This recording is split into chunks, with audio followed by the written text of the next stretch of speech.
This module on US-Iranian relations is quite complex, and I try to make it as concise as possible for the sake of this online module. We already discussed the impact of the Islamic Revolution on US foreign policy, looking at Reagan and Carter. When the revolution happened, when it was successful, really very few people in the State Department and the US government thought that this could happen. After all, it was 6 months of protests and demonstrations and strikes, which brought down 2,000 years of monarchy. So really people obviously thought that the monarchy would be sustainable and would always be there.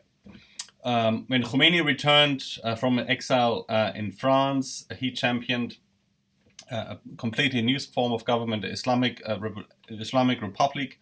It was based initially on a 15-member Islamic Revolutionary Council, which would govern the affairs.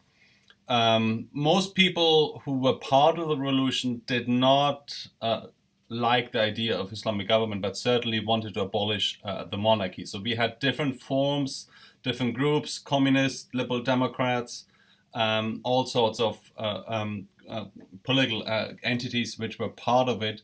A lot of them non-Islamist groups were then later purged after the successful revolution. Now the embassy takeover really is the reference point for contemporary US-Iranian relations for the United States. Of course, if you ask Iranians, the reference point is 1952, the CIA overthrow of Mossadegh. Whichever way you frame it, if 1979, the Iranians are the bad guys. If it's 1952, the Americans are the bad guys. So you can see how this is mutually exclusive of how one has a perception or misperception of the other state. It was a disaster. The Carter administration was paralyzed. Publicly, the secret negotiations in Algiers then returned the hostages to the United States after 444 days. It was during that time that you have this brutal era of repression, not unlike many revolutions when they take power. The members of the NCO regime are being purged, are being thrown in prison. A lot of them, in fact, had already left after the Shah had left. A lot of the monarchy elite, business elite, military elite, intelligence, they had already left the country. Those who could, at least. The movie Argo you're watching, that looks at that particular period, that period of purges, of repression, during 1979, 1980, 81. Now, what really forced the Iranians to go back to some sort of normalities, one is that you have to govern, but also the invasion of Iran by Saddam Hussein in 1980. Largely because you needed somebody to fly those F-16s. You had to literally bring pilots back from the dungeons into their cockpits. So what did the revolution do to the US in terms of how they crafted foreign policy towards the Iranians after the revolution? We have the entire set of coercive diplomacy. Sanctions have been the basis and foundation for US foreign policy. The hostage crisis and Iran-Contra really placed Iran in a special category. It's one of the few countries where you have this bipartisan consensus on that it must be contained, it must be demonized, and you mustn't have good normal relations with Iran. So you have Democrats bemoan the fall of Carter, that he cost the Iranians, cost them a second term, and then Republicans for disclosing the executive crimes committed by President Reagan.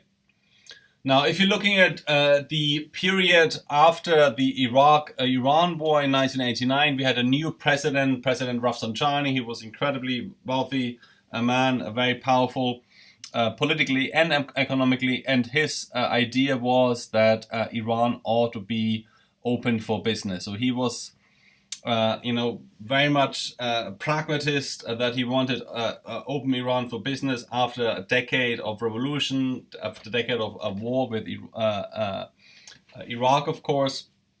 A lot of previously marginalized professionals, foreign policy professionals, came back into the foreign ministry and staffed again in embassies worldwide as well as in Tehran.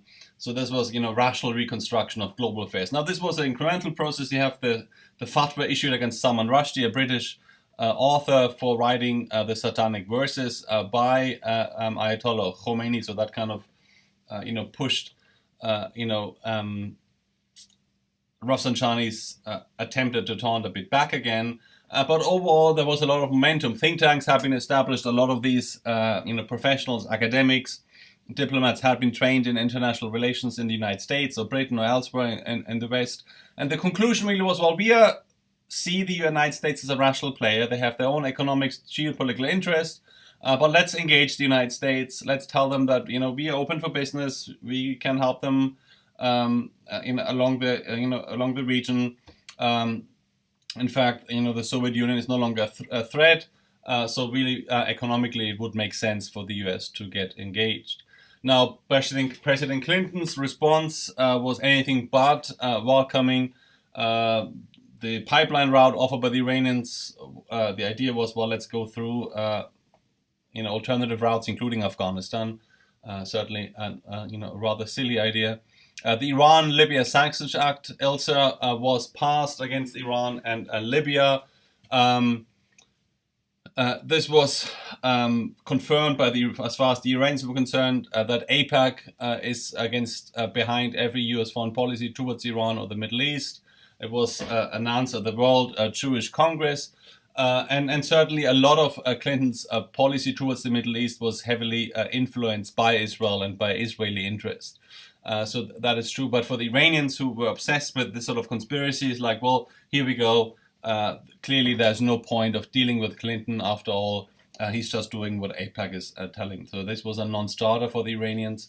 One Christopher, Secretary of State, he was no friend of Iran. So again, personally, the Secretary of State was certainly not a pragmatist when it came to Iran. So a lot of Iranians were hoping that a new Republican president would be a realist and wouldn't have to deal with democratic prejudice, and they were quite excited when George W. Bush was elected. Now, prior to that election in Iran in 1997, Mohammad Khatami was elected.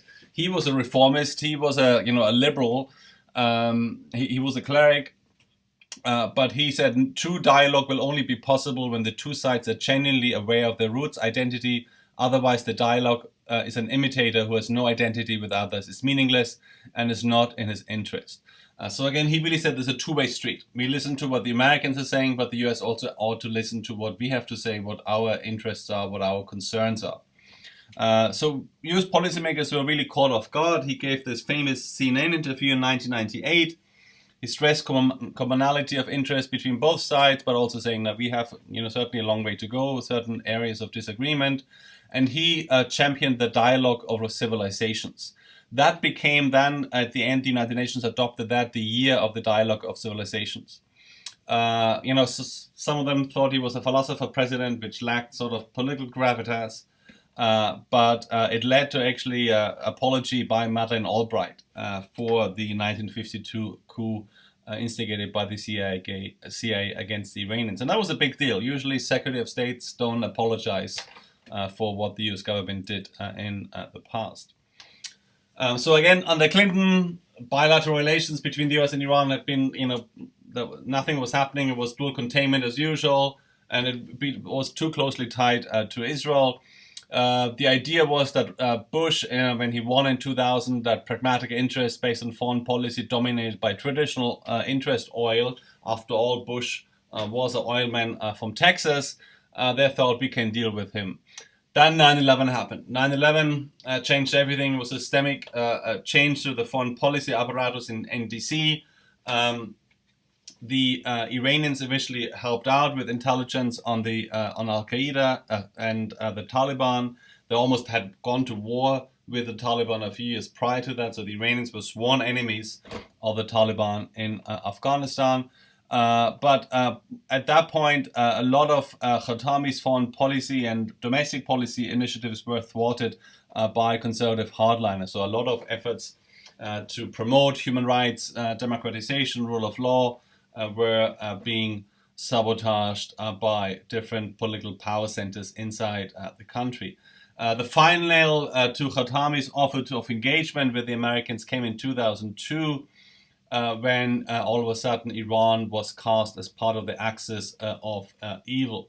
which was particularly curious. One is, had nothing to do with North Koreans, and they had been fighting the Iraqis for almost a decade. And of course, Iraq was supported by the Reagan administration. So the Iranians had no idea what was happening. Like Al-Qaeda attacked the United States, we all of a sudden part of the axis of evil. And that certainly completely derailed any efforts by Khatami, the Iranian president, to reach out with an olive branch to the United States.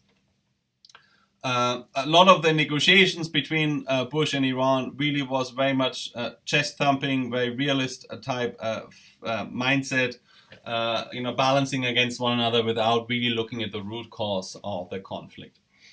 And of course, the most important element was the nuclear negotiations, the nuclear program Iran had. That the European Union, together with the Russians and the Chinese and the United States, focused most of its diplomacy towards Iran on the nuclear issue. That was particularly true after 2003. And after 2005, Iran was brought before the UN Security Council. The UN Security Council had found Iran in violation of several UN Security Council resolutions because it told them to stop enriching uranium. So this was when Obama was elected 2009, when he assumed office. He started to negotiate and sit down with the Iranians. It was the first high-level meeting Iranians and Americans had in over 30 years between Saeed Jalili and William Burns, Undersecretary of State. And it came at a critical juncture because Iran had just gone through the greatest crisis of legitimacy of its Islamic history after 79 of the Islamic Republic, because Mahmoud Ahmadinejad, the president, had allegedly won his second term. Iranians, the majority of Iranians contested that, went out. Millions of Iranians went to the street to demonstrate, and the regime responded with a heavy crackdown against protesters. Now, again, Obama was no Nixon, that he, a lot of his conservative opponents already cast him as the socialist Muslim, so there was a fair amount of racist rhetoric coming from conservatives against Obama. So for Obama to go to Iran like Nixon did to China in 1972 wasn't possible. So again, he did engage with the Iranians when the Iranians were very weak, but overall, Obama only gave himself a 6 months window, after which the US government decided, the Obama administration decided, that they could no longer negotiate, and more sanctions were put in place against the Iranians. Now again, how do we deal with the Iranians? So again, Iran has a nuclear program. It's a peaceful program. It's has no military dimension. But the US and Europe said, we don't trust you. So Iran was doing what Iran was allowed to under the Non-Proliferation Treaty, that is enriching uranium, just like Germany or Japan, Belgium. These are countries which are part of the NPT. They have nuclear power. They use it for medical isotopes, for research, for energy, but they're pledged that they will not build nuclear weapons. Iran said, well, we do what everyone else does in that club, and we just say that, we don't want nuclear weapons. And the West said, well, that's true, but we still don't trust you. So it was after 2005, as I said previously, that then the US and Europe, the EU, decided to take Iran to the UN Security Council, and then the UN Security Council told Iran to stop enriching. And it was after that, was a series of 6 resolutions, that Iran was in violation of the UN Security Council. And by default, if you're in violation of the UN Security Council, you're also in violation of international law. It was during most of that decade, 2005 till 2012, that Iran framed this entire contest as one of justice. They looked at what right they have to, without looking at the legal obligations. And then they also had this disjunction between the imperial past and then the weakness in the last 300 years. So again, Iran wanted to be part of the nuclear club. They put all of the energy, entire political and economic capital into enriching. It made no sense for them economically to do that.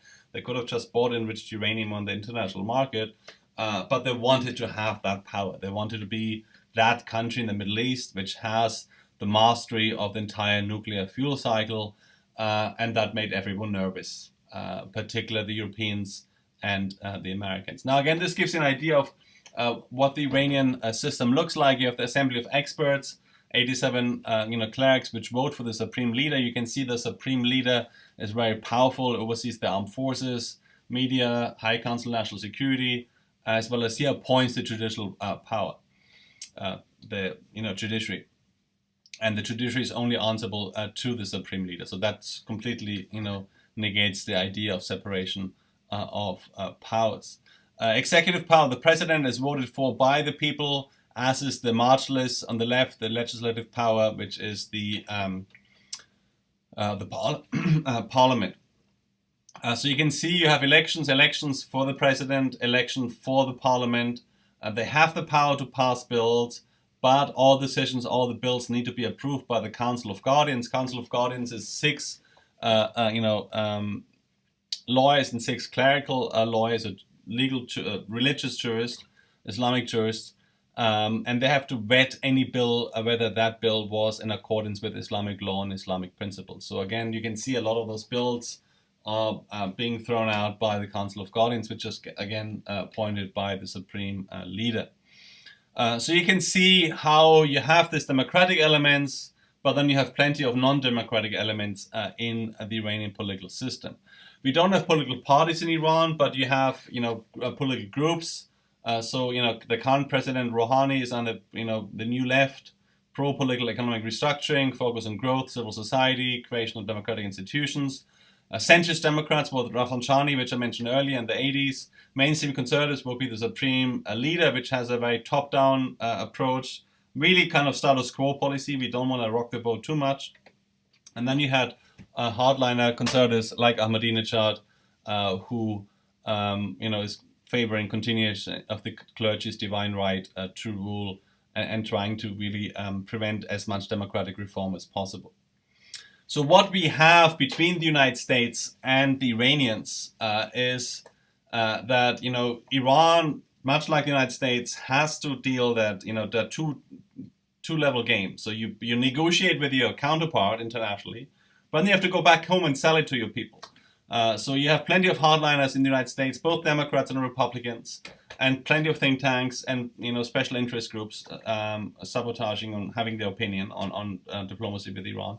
And then the Iranians, as you can see, had different power centers, also very mindful of how much are we selling out to foreigners. So again, Iran wants to be part of the nuclear club, is part of the nuclear club, and made it very clear in the last over a decade that this is what we're going to do. We might pay a huge price, and Iran did pay a high price, all the sanctions which were in place, but we are going to have the mastery of the nuclear fuel cycle. Now, if you look at between the US and Iran, it was sort of a teen angst. It's like, like high school students at the prom. The boys on one side of the room, the girls on the other side of the room. Nobody wants to go inside on the middle asking for a dance out of fear of being rejected and being ridiculed. So that sort of teen angst was always there. That the Americans didn't really want to offer any initiatives because that would be rebuffed by the Iranians, and it would look like an idiot. And the Iranians didn't want to come out and expose themselves, making an offer initiative out of fear of being rejected by the Americans. This really was the case for most of looking at 2005, 2003 really under Bush till 2012. This Westphalian-style diplomacy was very much status quo diplomacy. The Americans and the Europeans didn't want Iran to be part of that club, and the Iranians did everything in their power to be part of that club. So it was very much a power-based exercise in Western and Iranian statecraft. And then Iran also was watching what was happening around them. The invasion of Iraq, invasion of Afghanistan, 2011, NATO, bombed Libya, and Gaddafi was killed by his own golden gun in a sewer in the capital of Libya, after he had given up all of his WMD arsenal in 2004, which in fact the DoD itself said that particular deal removed Gaddafi's biggest trump card. So again, when things like that happen, other countries are watching and seeing what's happening. What was the impact of that decision? Was that good or was that bad? And how could that affect us? So again, we have, this decade, we have the 2004 Paris Agreement, and then 2005, 2007, we had Bush, and then we had Ahmadinejad, and we had this arc of extremism that we had this severe nationalism and chauvinism under Ahmadinejad, and Bush still thinking that he could do the same what he did in Iraq, in Iran, thought that the UN Security Council could be used to legitimize kind of multilateral containment of Iran. But containment and sanctions were an end in themselves. These were not tools in order to bring Iran at the table and negotiate. The idea was, continue with that continuously all the time. That was an end in itself. And that's certainly, very poor diplomacy. It doesn't get you anywhere. Iranians, said we don't retreat in one iota from what we want. So again, as far as the Europeans were concerned, they initially wanted to prove that diplomacy works, and then after 2005, they had to become more coercive together in tandem with the United States. And again, US coercive diplomacy largely was to maintain US dominance in the Middle East. Again, we have to be mindful that you had a lot of neoconservatives in the Bush administration, which really championed regime change from the very beginning. Some of them, in fact, wanted to invade Iran rather than Iraq. So we had all sorts of Iranians were subject to assassinations. A lot of Iranian scientists were being assassinated, most likely by Israeli intelligence. We had Stuxnet virus, which was cyber attack jointly by the United States and Israel, which sabotaged, centrifuged, and set back the entire nuclear program in Iran. So we've seen this. All of this was, power balancing. Foreign policies in which sanctions have ceased to be part of the foreign policy toolkit, but rather have become an end in themselves. And then all the double standards, using military threat from Israel as a deterrent and providing nuclear fuel to India in 2005. India, which was not even part of the non-proliferation treaty, which has a nuclear weapon itself, was given nuclear fuel from the United States. So we had this axis of resistance, the Iranians together with Hezbollah and the Syrians, tactical moves to manage the siege economy, beef up security, and don't give in to those Western diplomats nagging us to reduce our nuclear, enrichment pile. All of this changed after Obama actually and the Iranians under the new President Rouhani and his foreign minister, who got a master at Corbell School of International Relations at Denver, actually used engagement in a genuine fashion, and that for the first time in 3 decades, Iranians were testing Americans and Americans were testing Iranians. They engaged in first secret negotiations in Oman, and then it was, joint plan of action. It led to the 2015 Geneva Deal and then the 2016 nuclear deal.